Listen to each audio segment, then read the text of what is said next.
from doctors to stay home, worried the tide could turn in the wrong direction. Miguel Almaguer, NBC News, Santa Monica. Across the country, many meatpacking plants have been shut down because of coronavirus outbreaks. This Tyson food plant in Arkansas opened its doors to health officials so they could see the new safety measures put in place. Tyson has shared a warning about the impact of the pandemic on our food supply. Here's NBC's Gotti Schwartz. Signs that a critical link in the nation's food supply chain might be cracking as some meat processing plants around the country have become COVID-19 hotspots. So far, over 1,000 employees of meat processing giants like Tyson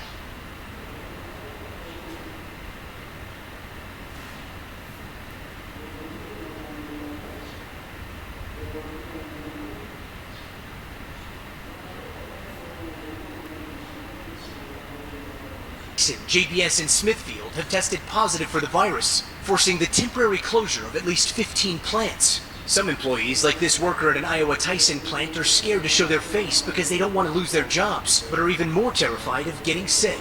They didn't have enough material or masks and things like that to provide to us, so they would start giving us different types of rags and stuff. In Indiana, officials declared a public health emergency as Tyson closed another plant in Cass County due to COVID-19 cases.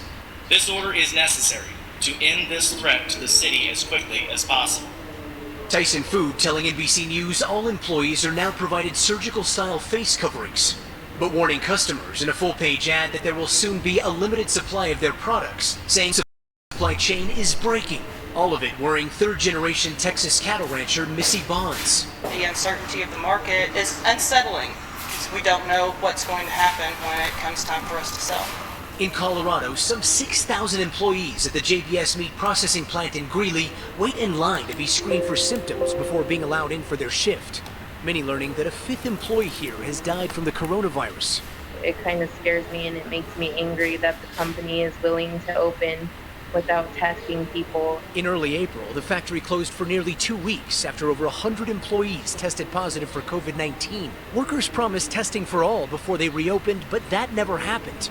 JBS said in part in a statement to NBC News, "We took the aggressive action to voluntarily close the plant, assuming the entire workforce was positive and subject to quarantine." Public health officials agree this is the most effective way to break the chain of infection, but unions say more testing is needed immediately. We understand the critical job that they do, but we don't want workers losing their lives. They did not sign up for this. They signed up to process meat. As for the screening out here, many of these employees say that their biggest